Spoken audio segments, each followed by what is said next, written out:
everybody. Welcome back to these 5 tips for IELTS Writing Task 2.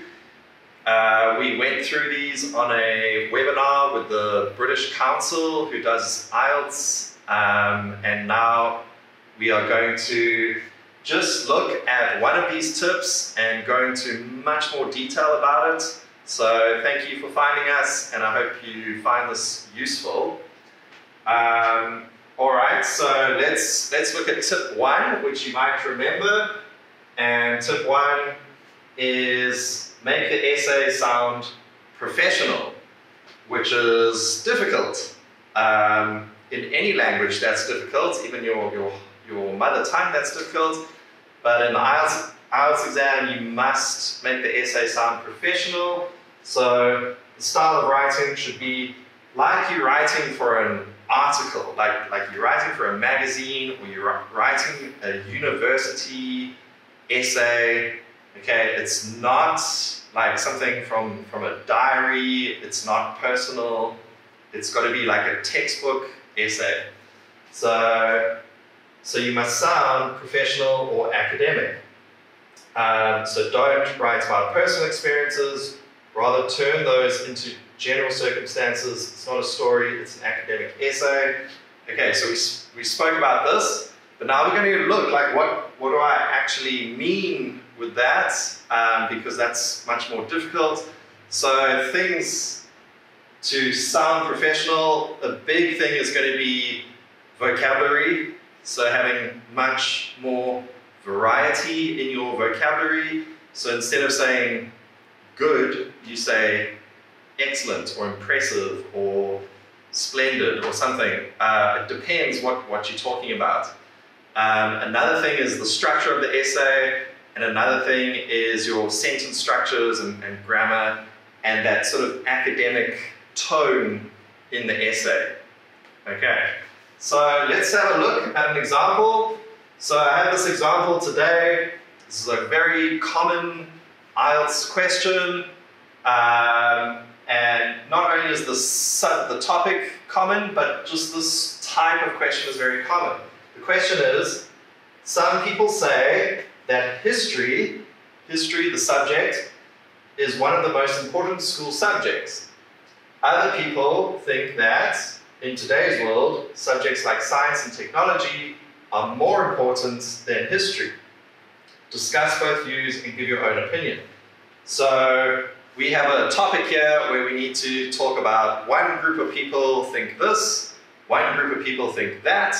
We have to tell reasons why people think that and reasons why people think this, and then give our own opinion. Okay, so that's our duty, that's our task. So this is quite a difficult topic, because when I look at this topic, I don't know about you, but when I look at this topic, I would say the first part, some people say that history is one of the most important school subjects. That's quite difficult to explain, because I believe it's true, but I'm not too sure how to explain it. And the second idea, the second opinion, other people think that in today's world, subjects like science and technology are more important than history.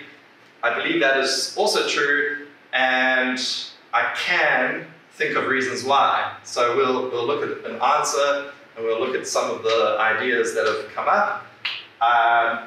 But just at this point, remember, you are giving both views and your opinion, and we want to make this sound like an academic essay. So here's a few ways. So just to point out, I've written an answer, or I've got an answer here. And we're going to look at this in more detail. And here it is. Okay, so I've got some notes. So we're just going to read through this, and it'll give you a lot of ideas, and you can see how an academic essay should sound, and some of the words and sentences. So also just notice the sort of ideas that are used, because again, this is what I mean by academic. It's not like your own examples or your own sort of weird opinions. It's actually like try to think of general reasons and explain those very well. So it's not your you shouldn't write about like, oh, when I was 8 years old, history was my favorite subject, but it never helped me, or I don't know, it's not your thing. You've got to try and make it into a general discussion. Okay. So here we go. Let's read the introduction. As the technology around us improves at unprecedented speeds. So just immediately we've got this really nice vocabulary. Unprecedented speeds. Unprecedented means when something has never been done before, it's unequaled. So it's a great way of saying, instead of saying quickly, you could say, as the technology around us improves quickly, but even better, you could say at unprecedented speeds.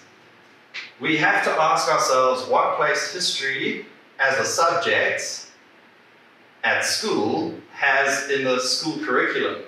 So school curriculum, that's another fantastic word. That word's not in the question. They just mention school and school subject.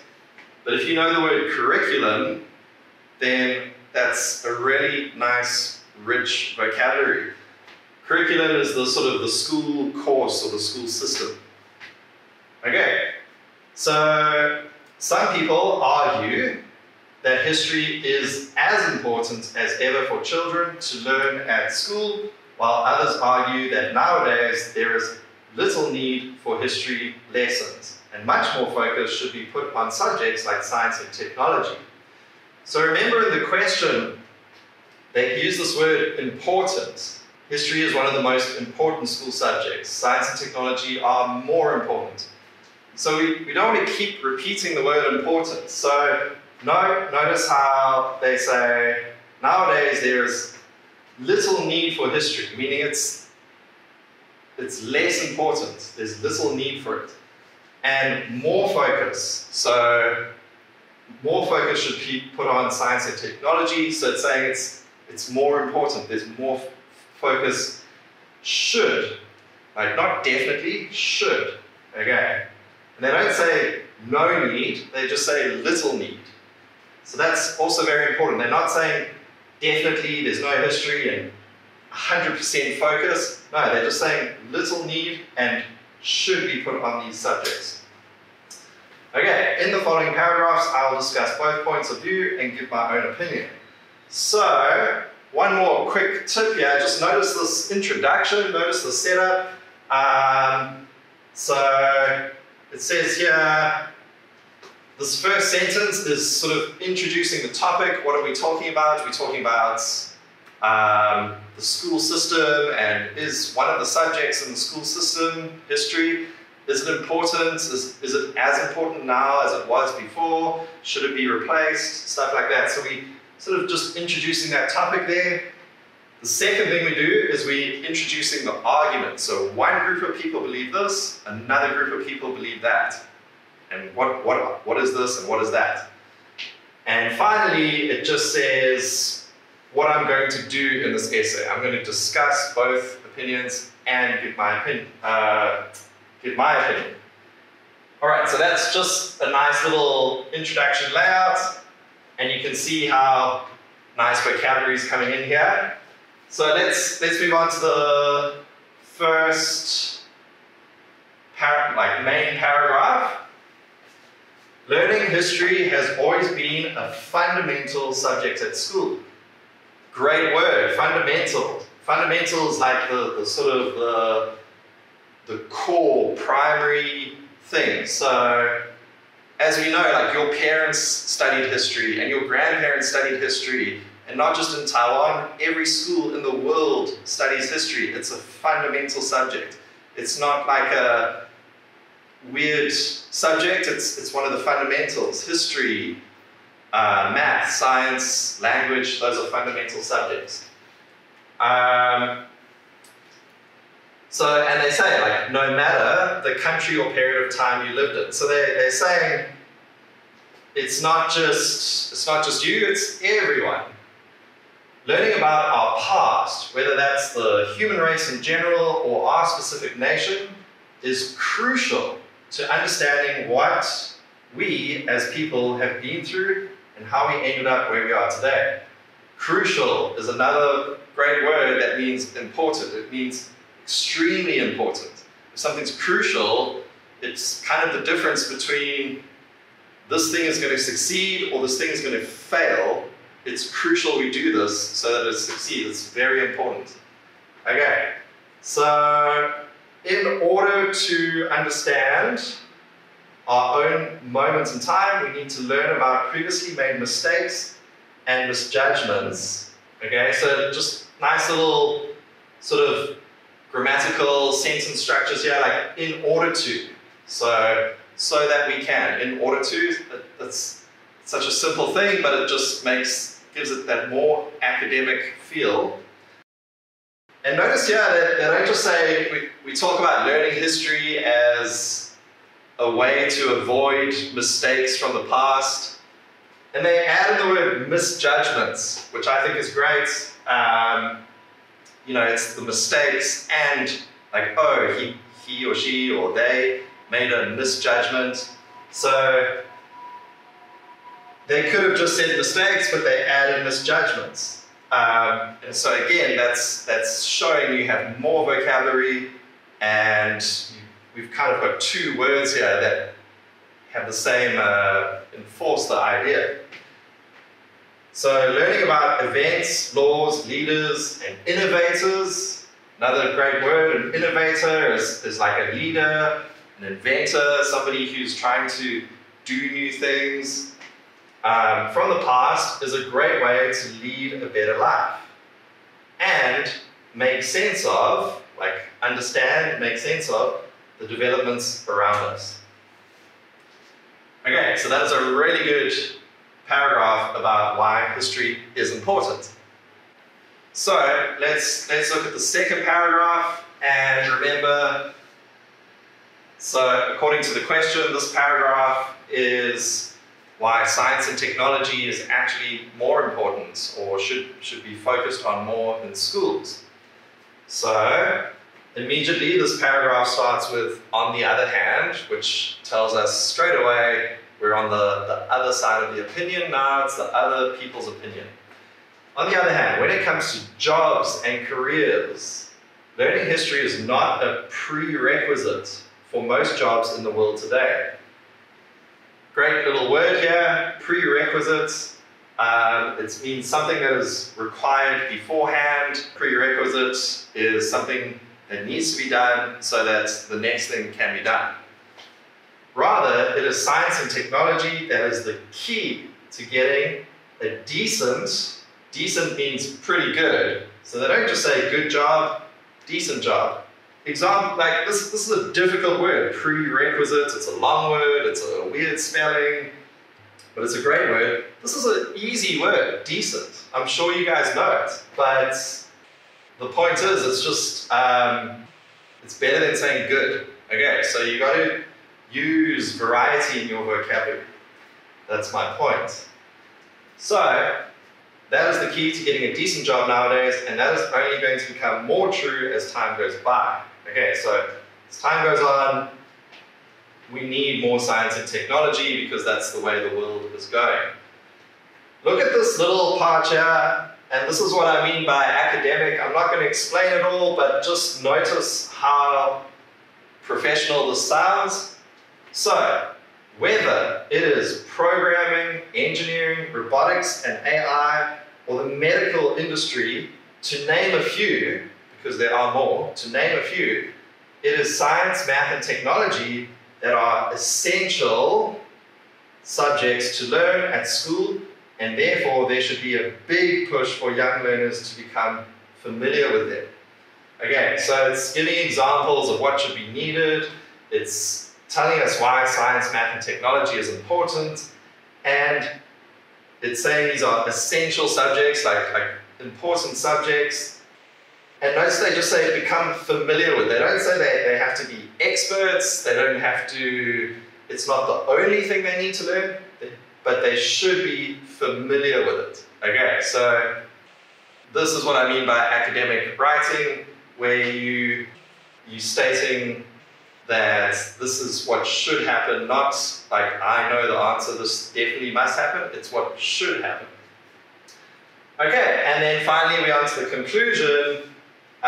In my opinion, history still plays a very strong role in the school curriculum, and while it is not necessarily directly linked to a student's future career, it is a crucial subject to learn as part of one's development and general knowledge, which in turn means like sort of as a result, lends itself to the career path one chooses.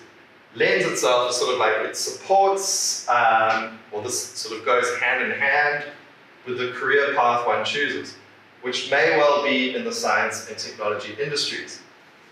So again, this is a great academic response here because their opinion, they've almost connected the two opinions and said, this is my opinion. They're saying history is still important because it helps us to develop and understand our world, and it understands, if you know what the world was before computers, and then you understand about the invention of computers and all of technology that came from that, then you're going to, your ideas are going to be much, much better, and you're going to understand technology and science much better, and maybe it will help you decide, like, oh, is this the career I want? Is this the job I want? Or it'll show you what you're interested in. So they've said that both are important. Okay, and that's kind of, I'm not saying in your conclusions you always have to say both are good, but it's just very clever how they've combined them together, don't you think? So remember, the question said, give your opinion, so discuss both views and give your opinion. So in my opinion, this person said both opinions are correct and they have linked the ideas, which is very smart. Another thing to notice in this conclusion is that it's actually one really long sentence, and I just want to point that out because many students believe that writing long sentences is a way to score higher, and there is truth in that. If you can write a sentence that long and there's no grammar mistakes and it makes complete sense and it's all perfect and there's nothing wrong, then that is great. That is really good writing and that will increase your score. But I don't think many of you can do that. That's a very difficult thing to do. So my point is, writing shorter sentences with fewer grammar mistakes is much better than trying to write long sentences that are full of grammar mistakes. The shorter your sentence, the better chance you have of it being correct, right? So if you're trying to write long sentences, there's much more chance that something will go wrong in it. So yes, this is a very good sentence, but I'm not saying you should write long sentences like that. Okay, so I'm just giving you examples. So you're noticing a lot of nice words, a lot of variety, a lot of synonyms, just the way the ideas are explained. These are simple ideas, but just explained very, very clearly, very, very well. That's what you need to take from this. So everybody, that is the end. Just remember, make the essay sound professional. You can, if you read more essays, you read more articles, listen to news and listen to what people say, listen to how people make arguments. This is what will help your writing. So it's up to you. Thanks everyone.